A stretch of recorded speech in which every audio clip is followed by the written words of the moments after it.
Negaciones y afirmaciones. Tú decretarás una cosa y ella te será dada.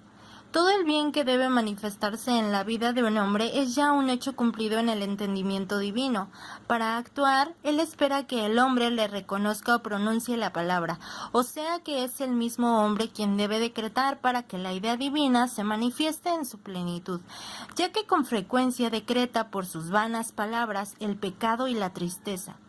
Es de la máxima importancia que se pronuncien correctamente las peticiones que ya se indicó en el capítulo anterior. Si se desea un hogar, amigos, una posición o cualquier otra cosa buena, es necesario pedir la selección divina. Por ejemplo, Espíritu infinito, abre las vías que conducen a mi verdadero hogar, mis verdaderos amigos, mi verdadera posición. Yo te agradezco que se manifieste ahora mismo, por la gracia y de una manera perfecta. El fin de la afirmación es de una importancia capital. Por ejemplo, una de mis conocidas pidió $1,000. Su hija fue víctima de un accidente y recibió $1,000 de indemnización. O sea que ella recibió lo que había pedido, aunque de una manera no perfecta. El pedido debe ser hecho de la manera siguiente. Espíritu infinito, yo te ruego que los $1,000 que me pertenecen por derecho divino sean liberados ahora mismo y me lleguen por la gracia y de una manera perfecta. A medida que se desarrolla su conciencia de la riqueza, es conveniente precisar que las enormes sumas de dinero que nos pertenecen por derecho divino lleguen hasta nosotros por la gracia y por los medios perfectos. Es imposible dar un curso verdaderamente libre a aquello que no creemos posible, pues nos encontraremos limitados por las pretensiones del subconsciente. Es necesario ampliar esas pretensiones a fin de recibir más. El hombre se limita a menudo en sus pedidos. Así un estudiante pide $600 para una cierta fecha. Finalmente los obtiene, pero poco después se da cuenta de que en realidad hubiera deseado recibir 1,000. Sin embargo, y según la palabra que fue pronunciada, se le dan los 600. Ello lo tiene limitado al Santo de Israel. La riqueza es un asunto de conciencia. Los franceses tienen una leyenda que ilustra esta verdad. Un pobre hombre sale a la calle donde encuentra a un viajero que le para y le dice: «Amigo mío, veo que usted está muy triste. Coja este lingote de oro, véndalo y será rico para toda su vida». El hombre, entusiasmado de alegría por la buena suerte, se llevó el lingote a casa. Inmediatamente encontró trabajo y ganó tanto dinero que no tuvo necesidad de vender el lingote de oro. Transcurrieron los años y el hombre se hizo muy rico. Un buen día se cruzó con su amigo. «Amigo mío, yo le daré un lingote de oro, véndalo y será rico para toda la vida». El mendigo cogió el lingote, lo examinó y se dio cuenta de que aquello no era más que cobre. Así pues, como vemos, el primero de estos dos hombres se hizo rico porque tenía un sentimiento de riqueza, pensando que el lingote era de oro. Todo hombre trae consigo su propio lingote de oro. Esta es la conciencia del oro, de la riqueza, que atrae la riqueza a su vida. Al formular sus peticiones es necesario empezar por el fin, es decir, declarar haber recibido ya. Antes de que me llamen, yo responderé. Al afirmarla continuamente, la fe se establece en el subconsciente. No sería necesario repetir una afirmación si se tuviera fe perfecta. No se debe suplicar ni implorar, sino dar gracias constantemente por aquello que ya se ha recibido. El desierto se alegrará y se abrirá como una rosa. El hecho de alegrarse mientras aún estamos en el desierto, estado de conciencia, abre la vía de la liberación. La oración dominical es a la vez un mandamiento y una petición. Danos hoy el pan nuestro de cada día y perdona nuestras ofensas, así como nosotros perdonamos a quienes nos hayan ofendido. Y termina por la alabanza, pues es a ti a quien yo pertenezco, por todos los siglos, el reino, la fuerza y la gloria. Amén. Así pues, esta oración es un mandamiento y una petición, una alabanza y una acción de gracias. El trabajo del estudiante consiste en llegar a creer que con Dios todo es posible. Esto parece fácil, así, tomado en abstracto, pero es un poco más difícil cuando nos encontramos en presencia de la dificultad. Por ejemplo, es necesario que una mujer atraiga una gran suma de dinero para una determinada fecha. Ella sabe que debe hacer cualquier cosa para obtener una realización, pues la realización es la manifestación, y pide sus directrices. Poco después, al pasar ante una gran tienda, se fija en un bonito abridor de cartas de esmalte rosado expuesto en el escaparate. Se siente atraída por el objeto y piensa enseguida: yo no tengo un abridor de cartas tan elegante para abrir cartas que contengan grandes cheques. Entonces compra uno, pero su razón le dice que estaba loca por haber hecho tal gasto. Sin embargo, cuando lo tiene en su mano, se ve, en su imaginación, abriendo un sobre que contiene un cheque importante, y algunas semanas después, efectivamente, recibió el dinero que necesitaba.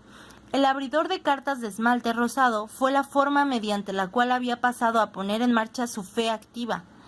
Hay abundantes relatos sobre la fuerza del subconsciente cuando está dirigido por la fe. Un hombre, por ejemplo, pasó la noche en una finca. Las ventanas de su habitación estaban todas cerradas, y en medio de la noche, al sentirse sofocado, se dirigió en la oscuridad hacia una de las ventanas. No logró abrirla y rompió con el puño del cristal la ventana. Después de eso, pasó una noche excelente. A la mañana siguiente se dio cuenta de que él solo había roto los cristales de la estantería de libros, mientras que la ventana había permanecido cerrada durante toda la noche. Él estaba buscando el oxígeno y pensaba solamente en el oxígeno. Cuando un estudiante empieza a hacer demostraciones de la ley espiritual, jamás debe volver atrás. Aquel que vacila no piense que recibirá lo que es del Señor. Un estudiante dijo un día una cosa maravillosa: cuando pido cualquier cosa al Padre, soy categórico y digo: Padre, no aceptaré menos de lo que pido, sino en todo caso más. Así el hombre no debe transigir nunca. Una vez que haya hecho lo necesario, mantenga su posición. A veces este es el momento más difícil de la demostración. Constantemente nos sentimos tentados a abandonar, retrasarnos, transigir. No se olvide que también sirve a aquel que no hace sino esperar tranquilamente. Las demostraciones se realizan a menudo en la 11ª hora, pues entonces el individuo se relaja, es decir, deja de razonar, y es en ese momento cuando la inteligencia infinita puede actuar. Los deseos sombríos reciben una respuesta sombría, y los deseos violentos reciben una respuesta violenta o tardan en realizarse. Una señora me preguntó por qué perdía o se olvidaba frecuentemente de sus gafas. Al analizar la cuestión, descubrimos que ella decía a menudo a los demás y a sí misma, con irritación: me gustaría librarme de estas gafas. Y su deseo impaciente se realizaba violentamente. Tendría que haber pedido una visión perfecta, pero no registraba en su subconsciente más que el deseo de liberarse de sus lentes, así que continuamente los olvidaba o los perdía. La dualidad de la actitud del espíritu provoca las pérdidas. Las despreciaciones, como fue el caso de la persona que no apreciaba a su marido, o bien el miedo de la pérdida, que crea en el subconsciente la imagen de las pérdidas. Cuando el estudiante llegue a liberarse de su problema, es decir, a entregar la carga, solo entonces obtendrá una manifestación instantánea. Una señora estaba en la calle en medio de un violento aguacero y su paraguas se dio vuelta. Tenía que hacer una visita a unas personas que no conocía, y no quería llegar ahí con un paraguas roto. Por otra parte, tampoco podía tirarlo, pues no le pertenecía. Desesperada rogó: «Oh, señora, hazte cargo de este paraguas, yo no sé qué hacer con él». Un instante después, una voz le dijo: «Señora, ¿quiere que le arregle el paraguas?». Un reparador de paraguas se encontraba a su lado. Ella se apresuró a aceptar su oferta. El paraguas fue arreglado mientras ella se marchaba para realizar la visita que tenía que hacer. Al regresar encontró un objeto prácticamente nuevo. Hay siempre al alcance de nuestras manos un reparador de paraguas. Cuando no sabemos qué hacer con el paraguas, es decir, con la situación que nos preocupa, tenemos que ponerlo en manos de Dios. Una negación debe ir siempre seguida por una afirmación. Ya era tarde por la noche cuando me llamaron por teléfono para tratar a un hombre al que jamás había visto. Él estaba aparentemente enfermo. Yo le dije: «Niego esta apariencia de enfermedad. Es irreal y por lo tanto no puede registrarse en su subconsciente. Este hombre es una idea perfecta del entendimiento divino para sustancia de la perfección». A la mañana siguiente el hombre se sentía mucho mejor y al día siguiente ya se encontraba lo bastante bien como para reanudar sus actividades. En el entendimiento divino no hay tiempo ni espacio, por lo tanto, la palabra alcanza instantáneamente su destino y no vuelve vacía. Yo he tratado enfermos que se encontraban en Europa y los resultados fueron inmediatos. Me preguntan a menudo cuál es la diferencia entre la imaginación y la visión. Visualizar y ver.